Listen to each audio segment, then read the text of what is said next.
Hello everyone, and welcome back to another hufo where I offer my honest, unfiltered opinions on a variety of subjects that you ask me. If you want to get involved in a future one of these, make sure you follow me over on Instagram and keep an eye out on my stories. Anyway, let's get into it. User SamHawkBellic asks my hufo on apps like Rocksmith and Musician. First off, I'll give you a disclaimer. I've worked with Yousician in the past multiple times and have an ongoing relationship with them. Here's the way I see it. These types of things are great tools that can aid in learning and development.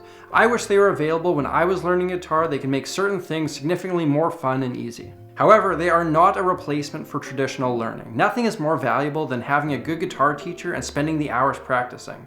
Now, if you do this and supplement it with apps like Rocksmith and Yousician, you'll be in a good place. Logan Landing asks my opinion on his music teacher who thinks any music that isn't classical isn't serious. Okay, now if by serious they mean it's the only type of music that has artistic merit, this is a sentiment that I can't get behind.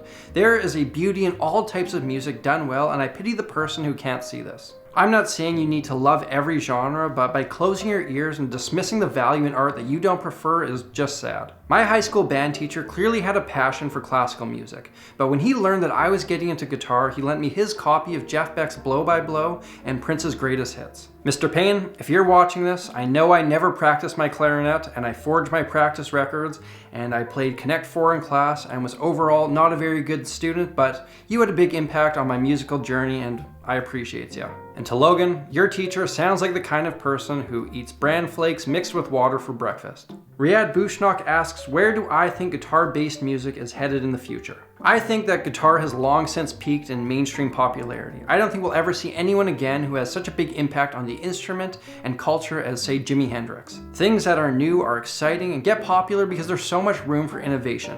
I don't think that's the case with guitar anymore. But I also don't think that that's the worst thing in the world. The piano, for example, was significantly more popular in the ragtime era or box age, but that doesn't mean it's disappeared. It just doesn't happen to be the focal point as much. I think we'll still hear guitar in all sorts of music for a long period of time, even if there's never another guitar hero like Slash. However, I do think that guitar-based music will thrive in niche circles, which were made possible by the ways we now consume music. Not so long ago, there were a handful of gatekeepers that decided what we had access to. The stuff at the CD stores, the stuff played on the radio, and the stuff that the record label promoted. Now anyone can record their music for cheap, and anyone can discover it using the power of the internet. Which means musicians who appeal to a smaller market can earn a respectable income without ever achieving mainstream success. I think we'll see guitar-driven music thrive here. This segues nicely into Drake the Great's question, do I think I will ever achieve mainstream success? As an artist, I seriously doubt it. Unless something crazy happens, I'll probably only ever appeal to a small pocket of people who are musicians themselves or are big fans of music. And I'm okay with this. The community that we've built up here brings me a lot of happiness and fulfillment. I'm comfortable. I don't need much more, though if it happened, I probably wouldn't complain. I will say though, I would love to work behind the mainstream scenes. One day my time on YouTube will likely run its course, and when that happens, I'd like to transition over to working with established artists. Producing, writing, playing guitar for bigger stars is something I'd be very keen on and something I could see happening. Okay, this one comes from Moose133 who asks about my favorite band when I was a kid/teen. Blink-182 was the first band that really hooked me in and inspired me to play guitar. Soon after that, I discovered classic rock and listened to a bunch of different groups, but Led Zeppelin and Guns N' Roses were the ones that I became obsessed with. From there, I started investigating the blues, and Stevie Ray Vaughan quickly became my musical hero.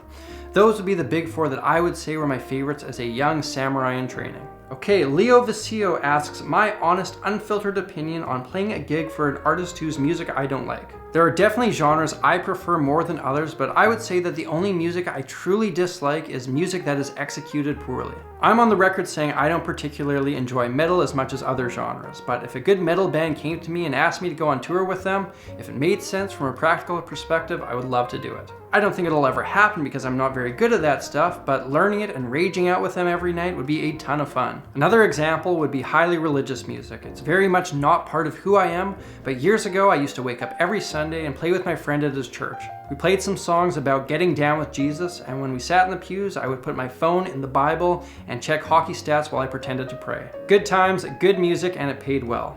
Now, if an artist is just straight up terrible, then historically I've just sucked it up for the money and experience, though the goal is to get to the point where you're comfortable saying no. And last for today, Moire asks if I ever struggle to stay with my career choice. Since the day I picked up guitar, I was dedicated to one goal, which was becoming a successful musician, though there were 2 times along the way that I almost threw in the towel. In my 3rd year of studying music at college, I was completely burnt out. I was playing and listening to a ton of jazz and didn't see any career path with that music. I was surrounded by highly talented guitarists, but I had never met any musician that didn't struggle financially.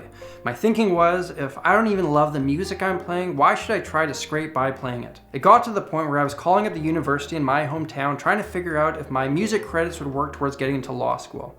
But I started thinking about it more and more, wondering what would being a lawyer really do for me? Well, I figured I would have more money to spend on studio gear and guitars. But if the end goal was to make music anyways, why would I spend so many hours lawyering? I realized that the problem wasn't music itself, but rather I wasn't playing the music I wanted to play. Instead, I was practicing and listening to only jazz because that's what my teachers told me to do. So I decided from then on I was only going to play the music that I wanted. Fortunately, the next 2 years of my degree allowed me to do that, and I quickly got re-inspired. The second time I almost quit was when I moved back home after music school. I moved back here to work on a band that I'd formed with a friend of mine, and we kept on hitting wall after wall. We couldn't get the right singer, we couldn't get funding for an album, we just couldn't get the ball rolling. I had all these ideas for YouTube videos and the like, and it was extremely frustrating not being able to see them out. I was making next to no money. I'd moved back in with my parents while all my friends were buying houses. I was single when all my friends were getting married and having kids, and I thought that life would just be so much easier if I got a normal job. I had that feeling in the pit of my stomach for a while, but then I started posting little snippets on Instagram, doing the videos that I wanted to do with the band by myself. People I didn't know were following me, liking my stuff, and a recurring comment was, "Where is your YouTube page?" I didn't have one, so I started this one. For a couple years now, this channel has been my full-time job, and it's something that I'm very proud of. I know that I wouldn't be happy working in another career. People like you have made this possible for me, and so for that, I am truly grateful. Okay, that's it for another hufo. Again, make sure you follow me over on Instagram so you can get involved next time I do one of these. My handle is samuraiguitarist, all one word, all lowercase. If you want to check out another video like this one, hit that link up there. I've got merch available over at shopsamuraiguitarist.com. An extra big thank you to everyone who supports my channel through Patreon. If you're new here, hit that subscribe button. I'm Samurai Guitarist, and I will see you again soon.